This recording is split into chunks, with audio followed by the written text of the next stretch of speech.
تو مقالہ تصوف سے متعلق ہے اور تصوف اور اقبال کے رشتے کو ڈھونڈنے کی کوشش کی گئی ہے. کیا ہے تصوف اور اقبال کیا ہے؟ کیا اقبال اور تصوف دونوں کے درمیان بودھ ہے یا دونوں میں وہ رشتہ ہے جو کعبے میں اور طواف کرنے والے میں ہوتا ہے؟ تصوف کیا کعبہ ہے اور اقبال گویا طواف کرنے والے ہیں؟ تصوف کیا شمع ہے اور اقبال اس کے پروانے ہیں؟ یا تصوف کربلا کے میدان میں امام حسین کی حیثیت رکھتا ہے اور اقبال کیا اس پر تیر چلانے والے ہیں؟ یہ سوال ہے اور اس کا جواب دینے کے لیے یہ مقالہ حاضر ہے. برداشت کرنے کی کوشش کیجیے. تصوف اور علامہ اقبال. کچھ تو ہوتے ہیں محبت میں جنوں کے آثار. دیکھیے اقبال کا شعر، اور وہ شعر ان کی شخصیت کو عنوان کے حوالے سے سمیٹنے کی کوشش ہے کہ اگر پورا مقالہ نہ سنیے تو ایک شعر بھی مقالے کا بدل ہو جائے. کچھ تو ہوتے ہیں محبت میں جنوں کے آثار اور کچھ لوگ بھی دیوانہ بنا دیتے ہیں. تھوڑا سا جہاں دیکھا کہ مجنونانہ صفت ہے، ایک آدھ دو اینٹا پھینک کے بھی دیکھا کہ دیکھے ذرا کیا حال ہوتا ہے اس کا، تو ایک دو اینٹے کے بعد یہ حال ہوا کہ جس میں جنوں کی رمق تھی وہ پورا مجنوں ہو گیا. علم تفسیر و حدیث و فقہ کی طرح مسلمانوں کے نہایت ہی معتبر اور مستند لوگوں میں نشو و نما اور ترویج و اشاعت کے مرحلے سے گزرنے والا علم تصوف ہے. جہاں تک نام اور اس کے قرون اولیٰ میں رواج کا تعلق ہے تو نہ صرف تصوف بلکہ تفسیر و حدیث و فقہ ہی نہیں، سیرت بھی ما قبل میں اس طرح متعارف و متداول نہیں تھا جس طرح ما بعد میں ہوا. یعنی اگر کوئی یہ کہے کہ تصوف حضور کے وقت میں کہاں تھا، اس نام کو کوئی جانتا تھا، تو اسے جاننا چاہیے کہ فقہ بھی نہیں تھا، تفسیر بھی نہیں تھی، حدیث بھی نہیں تھی، اور سیرت بھی جن معنی میں حضور کے بعد مشہور ہوا اس معنی میں حضور کے زمانے میں اور قرون اولیٰ میں نہیں سمجھا جاتا تھا کہ فقہ سے کیا مراد ہے اور سیرت سے کیا مراد ہے. دین کی تین منزلیں قرآن و حدیث سے واضح ہو گئی ہیں، یعنی ایمان، اسلام اور احسان. اسی طرح مومن، مسلم اور محسن. احسان کو کبھی عرفان اور کبھی تصوف کے نام سے تعبیر کیا گیا.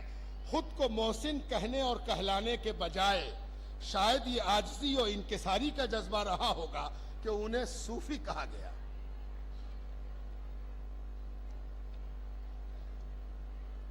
اسلامی علوم تنقید کا نشانہ بنتے رہے. صرف تصوف نہیں، اسلامی علوم تنقید کا نشانہ بنتے رہے. اہل قرآن علم حدیث کے منکر ہیں. اہل حدیث ہونے کے دعوے دار علم فقہ سے بیزار نظر آتے ہیں. کوئی یہ نہ سمجھے کہ صرف تصوف پر اعتراض ہوا ہے، علم حدیث پر بھی اعتراض ہے اہل قرآن کا، اور علم فقہ پر بھی اعتراض ہے اہل حدیث کا. تو فقہ کیا ہے نا؟ نماز پڑھتے ہیں تو چادر ایسے اوڑھے ہوئے، کبھی ادھر ہلا رہے کبھی ادھر ہلا رہے، ہاتھ بھی ہلا دیا، ادھر سے چل کے وہاں بھی چلے گئے. یہ گویا اس لیے کرتے ہیں کہ علم فقہ کا مذاق اڑا سکیں اور یہ کہہ سکیں کہ ہم ہیں اہل حدیث. تصوف بیزار طبقہ دو قسم کا ہے، منکر مطلق اور دوسرا منکر تعبیر تصوف. منکر مطلق وہ ہیں جو تصوف سے مخاصمت میں اس قدر آگے بڑھ گئے ہیں کہ وہ انکار کرتے ہوئے یہ بھی بھول جاتے ہیں کہ ان کا انکار اکابر علماء اسلام کے ایک بڑے طبقے کا انکار ہوگا اور قرآن و حدیث کا انکار ہوگا. سچی بات یہ ہے کہ ان کا انکار تصوف حب علی یا حب اسلام میں نہیں ہے، بلکہ بغض معاویہ یعنی محض بغض تصوف میں ہے، اور کوئی وجہ نہیں ہے تصوف سے عداوت کی. دوسرے وہ ہیں جو تصوف کی تعبیر و تشریح میں مختلف الرائے ہیں. علامہ ابن جوزی اور علامہ ابن تیمیہ اسی قبیل میں ہے. ایک دلچسپ حقیقت یہ ہے کہ تعبیر و تشریح میں اختلاف رکھنے والے بھی دو طرح کے ہیں. ایک کا تعلق متشدد علماء اہل حدیث سے ہے تو دوسرے کا تعلق اہل تشیع حضرات سے ہے.